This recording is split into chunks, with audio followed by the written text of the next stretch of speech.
Hello dear viewers and welcome back. Lean in, because today's story isn't about tiaras or balcony waves. It's about silence, the heavy kind that lets you hear doors click shut in the distance. Prince Harry has been speaking of hope again, a father's hope that Archie and Lilibet might one day choose their own path, perhaps even step into the rhythms of royal duty. But inside the palace, that simple wish has landed like a thunderclap in a marble hall. The reaction, we're told, wasn't just cool. It was cold. The timing is striking.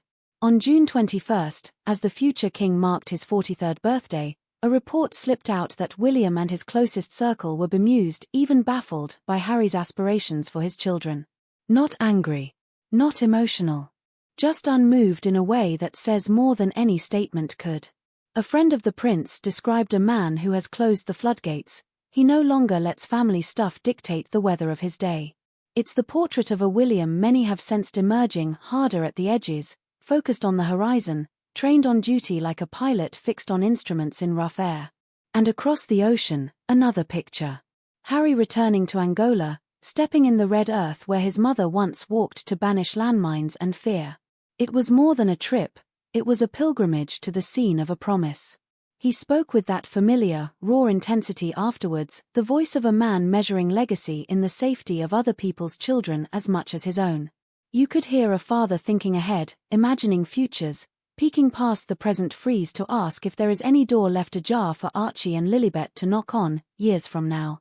Titles, yes, prince and princess under King Charles III's reign, but titles without tasks, crowns without calendars.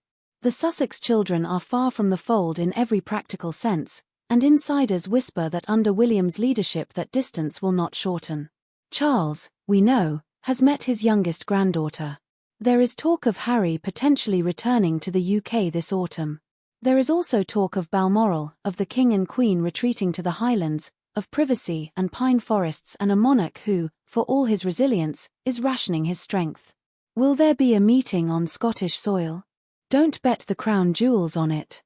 Even sympathetic voices murmur that any conversation would happen off camera, behind heavy doors, and likely with nothing more than warmth and goodbye at the end. Listen closely and you'll hear the calculus shaping up. Commentators frame it bluntly: any way back depends on two forces Harry can't control, time and conduct. Time, because the king is the last bridge to the old family softness, the only one who still occasionally cracks a window for fresh air. Conduct, because every new docuseries, every memoir fragment that circles back, resalts the wound William keeps resolutely bandaged. The freezing point has been reached. Friends say the heir no longer speaks of his brother not from bitterness, but because he has already migrated to a different mental country.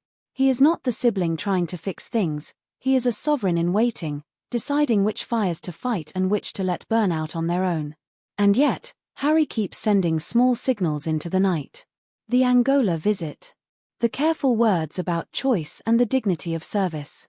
The hope that one day, when the noise fades, a new conversation could begin about a new generation. You can hear the father in him more than the prince. The idea is simple and very human: let the children choose, let them know their heritage is not a map they must follow but a language they can speak if they wish. In any other family, that plea would be tender. In this family, it's political. Inside the House of Windsor, hope is weighed on a scale with history on the other side. And history is heavy. The elder brother is now the gatekeeper, and the gate in question isn't just a job description, it's the aura of the crown itself.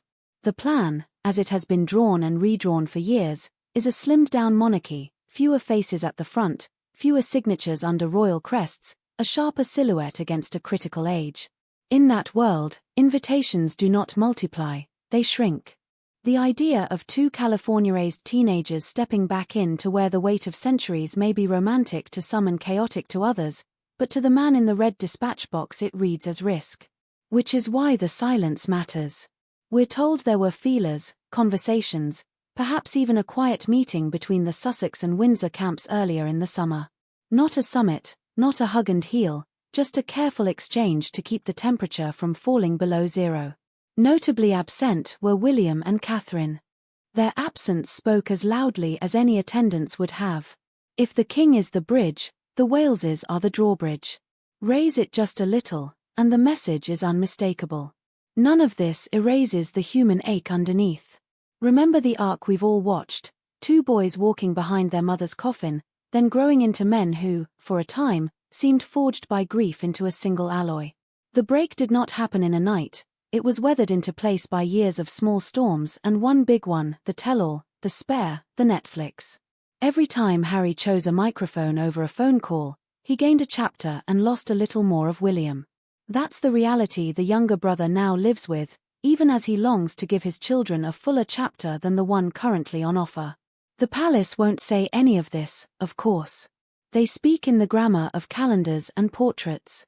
But you can read meaning in their punctuation marks.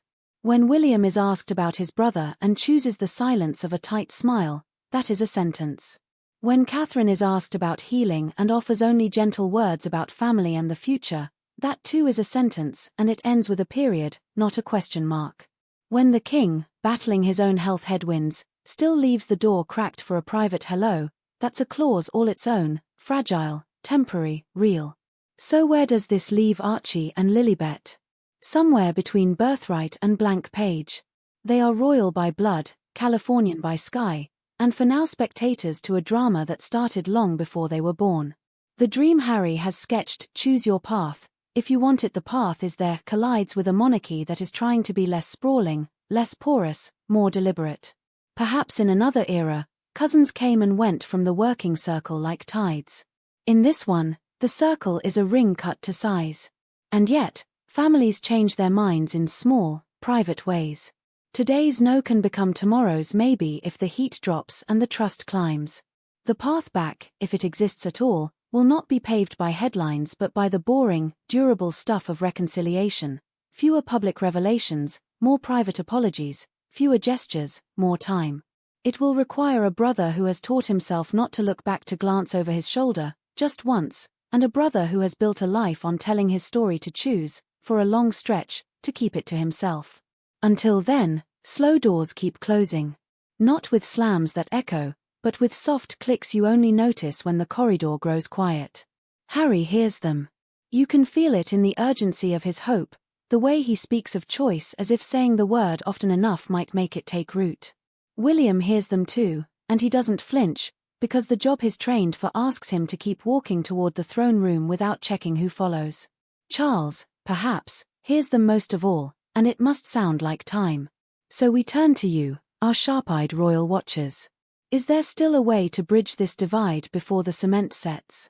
Is Harry's vision, that Archie and Lilibet could one day step toward service on their own terms, a gentle fantasy or a future waiting for calmer weather? And if the answer is no, are they destined to be royals only in the family tree, not on the working roster? Tell us where you stand.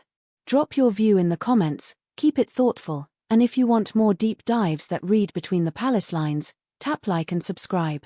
In a house built on ritual, sometimes the quietest choices write the loudest chapters, and this chapter isn't over yet.